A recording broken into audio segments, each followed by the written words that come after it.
এটা পুলিশের লাঠি, বোমা মারছে, গুলি করছে, দেখো অভিষেক বাহিনী গুলি মারছে, গুলি করছে, দেখো পুলিশের লাঠি নিয়ে, দেখো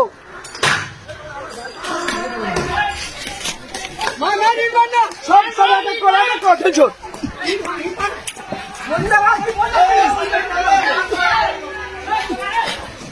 এই অভিষেক ব্যানার্জি ওই পুলিশের হাতে যে লাঠি থাকে সেই লাঠি ছুটছে, দেখো গুলি ছুটছে।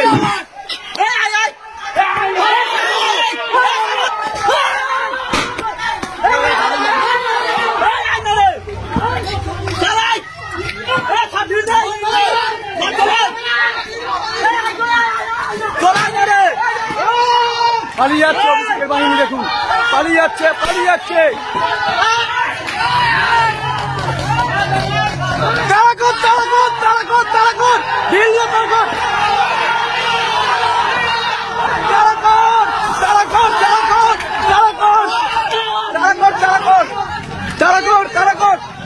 পালিয়ে যাচ্ছে অভিষেকের বাহিনী, পালিয়ে যাচ্ছে।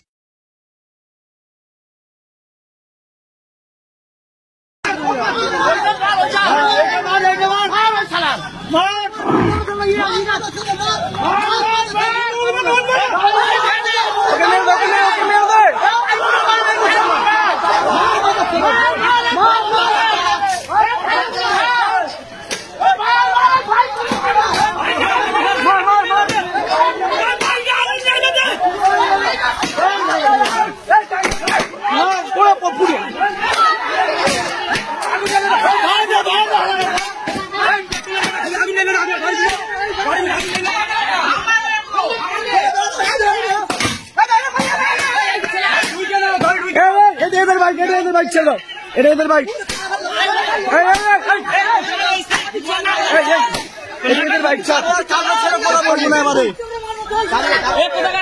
ওদেরকে কিছু না বলে বলে পার হয়ে যাচ্ছে। কোথায় গেল? চল চল, তেরো ধর, তেরো ধর, তেরো ধর, তেরো ধর, তেরো ধর, তেরো ধর, তেরো ধর, আজকে কাউকে ছাড়বি না, কাউকে ছাড়বি না আজকে, তেরো ধর।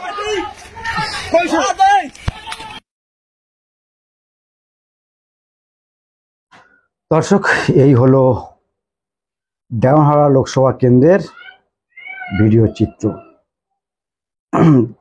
যেখানে অভিষেক বন্দ্যোপাধ্যায় দলের সেকেন্ড হ্যান্ড কমান্ডার মানে বলা হয় তাকে আর কি, সেখান থেকে ইলেকশন লড়ছে এবং দুবারের সাংসদ দেওয়ানহারা লোকসভা কেন্দ্রে। ব্যাপারটা হচ্ছে গতকাল আইএসএফ তৃণমূলের মধ্যে সংঘর্ষ হয়। সে সংঘর্ষ কিন্তু বেশ দুদলের অনেক কর্মী আহত হয়েছে। দর্শক, যে ভিডিওটা ভাইরাল হিসেবে এসছে আর বলা হচ্ছে অভিষেকের গুন্ডা বাহিনী, দর্শক যিনি ভিডিওটা করছেন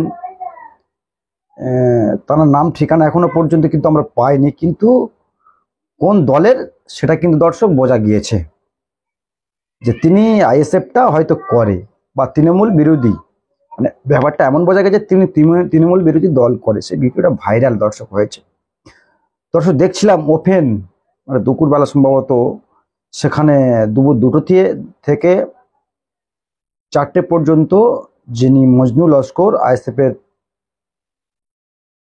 টিকিট নিয়ে তিনি প্রতিদ্বন্দ্বিতা করছেন অভিষেক বন্দ্যোপাধ্যায়ের বিরুদ্ধে, মজনু লস্কর দেওয়ানহারা লোকসভা থেকে, তিনি সব অভিযোগ তুলছিলেন। দর্শক, আমরা দেখছিলাম এটাই দিদির উন্নয়ন বা তার ভাইপোর উন্নয়ন, যে ওপেন সেখানে মানে দেখছি আমরা পুলিশের হাতে যেসব লাঠি থাকে, যে সমস্ত ফোর্স আসে আপনারা দেখেছেন, তাদের হাতে সে সমস্ত লাঠি থাকে আর কি, সেই লাঠি নিয়ে তাড়া করছে আইএসএফ কর্মীদের। আর বলা হচ্ছে এদের ছাড়বি না, এদের মার, বাইকগুলো জ্বালিয়ে দে। যে অভিযোগ আমাদের কাছে এসছে, বলা হচ্ছে বাইকগুলো জ্বালিয়ে দিয়ে এদের ছাড়বি না। কি কারণ সেটা তো জানি না, কিন্তু বলা হচ্ছে এটা কিন্তু প্রথমবার নয়, বেশ 10 বছর ধরে দেওয়ানহারা মানুষের ভোট স্বাধীনতা তারা কেড়ে রেখেছে। মানে ভোট, মানে আপনার ভোট আপনি দিতে পারবেন না, দেওয়ানহারা লোকসভা মানুষ তাদের ভোট তারা দিতে পারেনি। 10 বছর তাদের উপর নির্যাতন করা হয়েছে। দর্শক, এই ভিডিওটা যিনি দিয়ে পোস্ট করেছেন আমি দেখছিলাম, মজনু লস্কর আইএসএফের যিনি এমপি টিকিটে লড়ছেন দেওয়ানহারা লোকসভা, অভিষেক বন্দ্যোপাধ্যায়ের বিরুদ্ধে, বেশ সুন্দর, খুব সুন্দর লড়াইটা কিন্তু চালিয়ে যাচ্ছে। যেহেতু তাকে বলা হয় দলের সেকেন্ড ইন কমান্ডোর, তার বিরুদ্ধে লড়াই করাটা কিন্তু সোজা নয়, যেহেতু তারা নাকি সন্ত্রাস চালায়। জানি না কতটা ভিত্তি রয়েছে, বলা হচ্ছে তারা সন্ত্রাস চালায়, সন্ত্রাসের বিরুদ্ধে তারা রুখে দাঁড়াবে আইএসএফ। দর্শক, আমি যে কথাটা বলার জন্য দর্শক আজকের ভিডিওটা তৈরি করা, দর্শক এখানে যে কাঁদুনি গ্যাস ছুটছে বা বোমা ছুটছে, এখানে দেখছিলাম সাধারণ মানুষের কাছে থাকতে পারে না, কারণ সাধারণ মানুষের কাছে কাঁদুনি গ্যাস থাকতে পারে না আর তারা ব্যবহার করতে পারে না। আর যে সমস্ত লাঠি দর্শক দেখছিলাম, বলা হচ্ছিল অভিষেকের গুন্ডা বাহিনী, মজনু লস্কর সম্ভবত তার সমর্থনে র্যালিটা হওয়ার কথা ছিল ডায়মন্ড হাওড়ায়। তো তারা বলছিল সেখানে যে মজনু লস্কর তিনি বলছিলেন বা তার সমর্থনরা বলাচ্ছিলেন যে অভিষেক ব্যানার্জির গুন্ডা বাহিনী। তো দেখছিলাম সত্যি গুন্ডার মতো আচরণ করছে। সেখানে মানে পুলিশের হাতে যে সমস্ত লাঠি থাকে সেই লাঠি দিয়ে আক্রমণ করছে, আর বলছে ইট পাটকেল তো ছুটছে, ইট পাটকেলগুলো একদিক থেকে ছুঁড়ে আরেক দিকে আসছে, আর আইএসএফ কর্মীরা তারা কিন্তু সেখান থেকে পালাবার চেষ্টা করছে। এখান থেকে পালাতে পারলে হয়তো বাঁচে, জিয়ানটা হাতে নিয়ে বাড়ি যেতে পারলে বাঁচে। কিন্তু দর্শক আমরা দেখছিলাম যে লাঠিগুলো তারা পেলো কোথায়।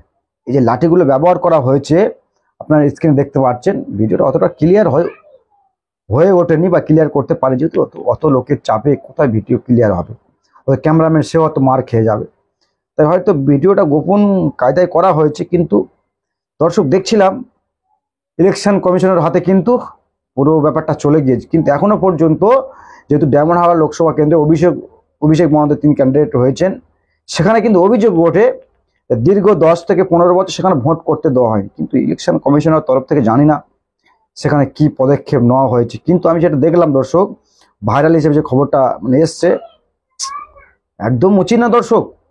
যেহেতু ইলেকশন চলাকালীন ইলেকশন অন্য জায়গায় হচ্ছে, কিন্তু সেখানে নিরাপত্তার ভাগটা কিন্তু অতটা করা নেই, বা ইলেকশন কমিশন জানি না কিভাবে ঢিলে রেখেছেন কি করেছেন। কিন্তু যে ভিডিওটা এসছে একেবারে গুন্ডা বাহিনীর মতো কাজ করছে দর্শক।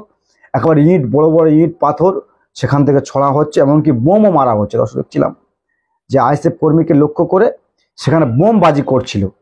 দর্শক ইলেকশন এখন বাকি রয়েছে, যদিও ডায়মন্ড হাওড়া লাস্ট দফা ইলেকশন জুনের 1 তারিখে হওয়ার কথা রয়েছে, সেখানে 1 তারিখে লাস্ট হবে হয়তো। কিন্তু তার আগে এত যে মস্তানি গুন্ডাগিরি দর্শক আমরা দেখছি কিভাবে ইলেকশন হবে দর্শক। তাহলে দর্শক বিরোধীরা যে অভিযোগ তোলে বা অভিযোগ ওঠে শাসক দলের পক্ষে, তাহলে এটা কি ঠিক? তাহলে আমরা তো এখন বলবো এই অভিযোগগুলো ঠিক, যেহেতু এই অভিযোগের কোনো ভিত্তি যেহেতু নেই। কিন্তু যে ভিডিওটা ভাইরাল হয়েছে, ভিডিওটা ভেরিফাই করে দেখতে গেলে যে অভিষেকের গুন্ডা বাহিনী যেগুলো কাজগুলো করেছে তাদের তরফ থেকে বলা হচ্ছে, তাহলে আজকের নয় ব্যাপারটা দীর্ঘদিন হয়ে আসছে। আজকের মজনু লস্কর তিনি রুখে দাঁড়িয়েছেন বলে তাই হয়তো ভিডিওটা আমরা পেয়েছি বা আমাদের কাছে এসছে। কিন্তু এর আগে যত ক্যান্ডিডেট থেকে সেখানে দাঁড়িয়েছেন বামফ্রন্টের তরফ থেকে বা কংগ্রেসের তরফ থেকে, সেভাবে কিন্তু লড়াইটা দিতে পারেনি, তাই হয়তো সেখানে বিরোধীরা দাঁত ফোটাতে পারেনি। কিন্তু এবারে ডায়মন্ড হাওড়া সেটা আর হচ্ছে না। ওই অভিষেক বন্দ্যোপাধ্যায় 4 লাখ ভোটে আর জেতা সম্ভবত হবে না, কারণ যিনি মজনু লস্কর দাঁড়িয়েছে বলা হচ্ছে কে তিনি 1 ইঞ্চি জমি ছাড়বে না। যা পরিস্থিতি দর্শক আমরা দেখছি, 1 ইঞ্চি তিনি জমি ছেড়ে কথা বলবে না। কিন্তু দর্শক যেটা দেখছিলাম যে ভাইপো তিনি কোথায়?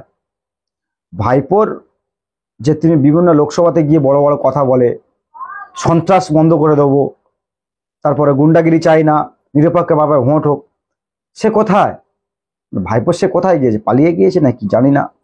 দর্শক আমরা তো বলবো ইলেকশন কমিশনার এটাকে নিয়ে ভালো করে তিনি বিবেচনা করে দেখবেন, এবং কারা এই গন্ডগোলগুলো পাকিয়েছে তাদেরকে আইনের মাধ্যমে ব্যবস্থা নেওয়া হোক।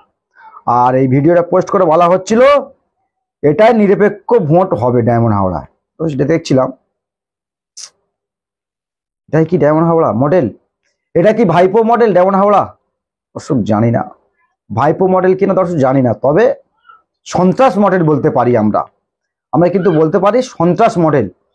আমরা কিন্তু বলতে পারি ডায়মন্ড হাওড়া মডেল নয়, আমরা বলতে পারি সন্ত্রাস মডেল। কিন্তু সন্ত্রাসের আঁতুড়ঘর সেখানে করে রেখেছে আইএসএফ এর তরফ থেকে অভিযোগ করা হচ্ছিল সন্ত্রাস মডেল। তো সেটা আমরা বলিনি।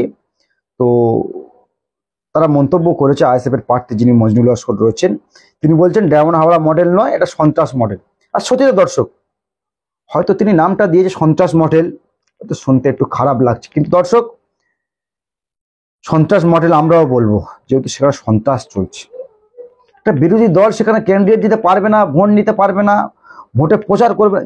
যে ঘটনাটা আসলে হয়েছে, মানে ঘটনার সূত্রপাত, আইএসএফ এর একটা সভা ছিল, সেখানে পদযাত্রা ছিল, সেখানে বিধায়ক নওশাদ সিদ্দিকী সাহেবের আসার কথা ছিল, গতকাল আসার কথা ছিল। সে আশাকে কেন্দ্র করে কিন্তু তারা মিটিং মিছিল বা পদর্যালি করছিল। সেই র্যালিতে গুন্ডা বাহিনীর আক্রমণ, আর তাতে করে গন্ডগোলটা হয়, উভয় পক্ষে মানে কিন্তু বেশ কিছু আহত হয়েছিল। তো আমরা বলছিলাম এটাই গণতন্ত্র, এটাই গণতন্ত্র চলছে, এটা দেওয়ানহারা মডেল চলছে, ভাইপো মডেল চলছে, না কি চলছে? দর্শক অবশ্যই ভিডিওটা ভালো লাগলে শেয়ার করবেন, আর কমেন্ট করতে কিন্তু ভুলবেন না। অবশ্যই আপনাদের কমেন্টটা কম আসছে, কমেন্ট করতে ভুলবেন না। আর চ্যানেলটি সাবস্ক্রাইব, নতুন হলে সাবস্ক্রাইব করে রাখবেন, আর চোখ রাখবেন ইনসাফ টিভিতে, কারণ এই ভাইপো মডেল আমরা কিন্তু পরবর্তীকালে দেখাবো ভাইপোর উন্নয়ন সম্পর্কে। সকলকে অসংখ্য ধন্যবাদ ইনসাফ টিভির পক্ষ থেকে।